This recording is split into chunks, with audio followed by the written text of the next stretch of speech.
What I do is that I get souls who have been with you. You would need to tell me specifically a person, because what I do is that I could get someone that's from ancient Greece. I could get a soul that wants to come in, who has a message to give you, and they push their way forward first and foremost. So you want me to name Who would you like? my brother Todd. Okay.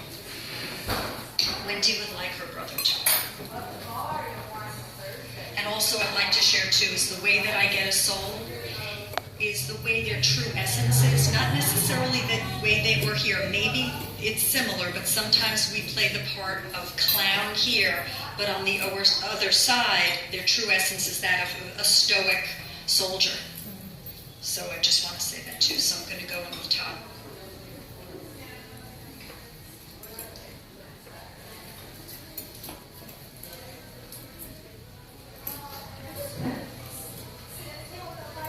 It's interesting. There are two visions that I get. One thing is there's a basketball. He keeps bouncing a basketball and taking shots. But there's another piece that he's doing, is that he throws it to you. And he goes, here. And he throws you a basketball. It's not out of anger. He goes, it's your turn. There's something that you need to do. It's like volley for serve. And he's giving you the ball. Like, you know when they say the ball's in your court? Mm-hmm. He wants you to do something. You need to go inside. I don't know if this is forgiveness work. I don't know if you need to forgive him, or if you're blaming yourself, or both. But there's something that went on between the two of you that's very necessary that needs to be completed. The image of basketball is that it's a game, so he's lightening it up. He doesn't want you to just fall down and just feel beaten up and the sorrow just overtake you. So he's giving that basketball court. And it's also an even court. You're on an even playing field with him. There's no better than and less than. And that might have been so in this lifetime. It could have been a power struggle or a battling or someone had to be right. But there's an even basketball playing court. He's bouncing. He's okay, by the way. He's okay. He's bouncing and he throws it to you like it's your turn. So your work, and this doesn't have to be now, is imagine when you leave here. You've got a great, juicy basketball that he gave you. And you go inside and you ask yourself what you need to do in relation to him.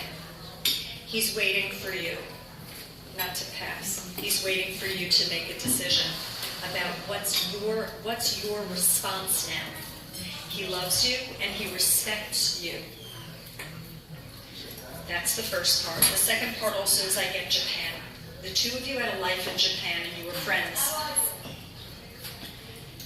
There's a holding of hands as if it could have gone more, but it didn't, and it stayed what it was.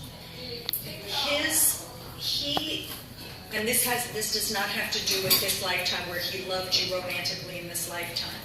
He wants you to know that he has respect for you. That this other lifetime in Japan was so intense. He respected you so much. He had such strong feelings for you. He didn't want to cross a line with you at all. At all. He has a lot of sorrow about the things that went on in this lifetime. A lot of sadness. He's fine, and I say this to folks so they know. When you cross, you experience the rapture, all is well. Yet it doesn't mean that if a soul has had issues that they need to work on, that they're eliminated, that they're gone. A soul is a soul is a soul, and every soul has events that take place in different lifetimes. The sum is greater than the whole is greater than the sum of its parts. So he brings issues with him home to work on, and he is working on them there. So despite, yes, he's fine. He is sorrowful, and he works on these issues. He's loving you. He puts protection on you. So there are some people that are bothering you tonight. There are a few of them. And he goes over and he does this thing.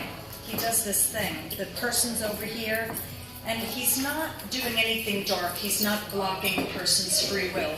But he moves in and he does what he can to kind of have them be at bay more, so you can have a breather. I'm getting a little bit more because he wants more. If a person is bothering you, if there's someone who's bothering you, he wants you to say something.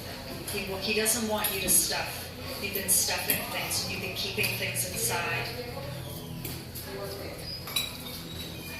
He's waxing about the memories in Japan.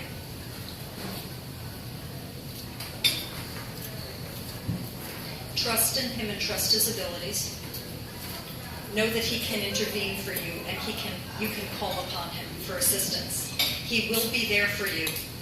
I do not know, in this lifetime, do you feel he abandoned you? Is there an abandonment issue, or is it the fact that he left and that's the abandonment piece? He left too early. Left too early, abandoned. Would you like to know why he left now? Sure.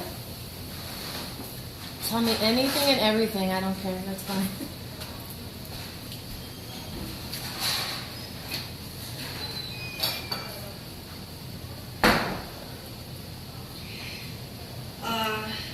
It's interesting. I get images, and I tell people how I operate. There's some other light workers in the room too, in the back, and they have their way.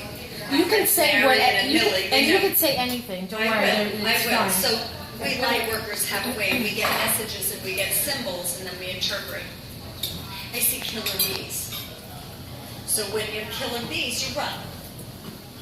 Fleeing. He was running away from. And there's something, it's a flight. He flew away. There was a fear. There was something that's deep in his soul, and when he gets to a certain point, he has to go. Mm-hmm. It's as if you max out, as if there's like a mercury thermometer. You know those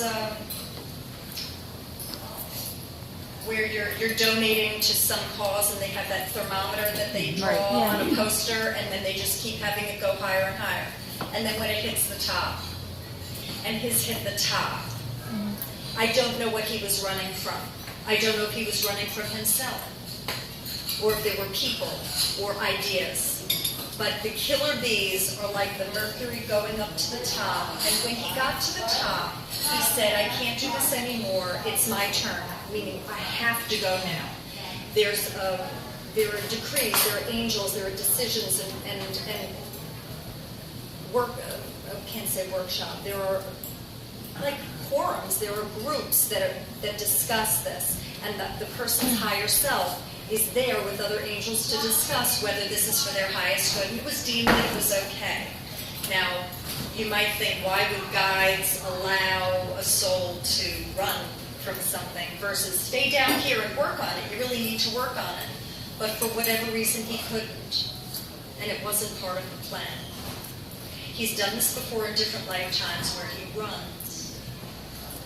So he needs to secure himself, and that's what he works on. He works on almost like fastening himself down more, meaning here in an earth incarnation, so he doesn't take off. And he says, I meant no harm. He's loving you right now. He's holding you. He said, it's mine, meaning it's my issue. It has nothing to do with you. This is mine. He's taking responsibility for it. And Archangel Michael is with him, the protector. There's a lot of discussion with him about salvation, so about how he can heal himself. It was necessary for him to go.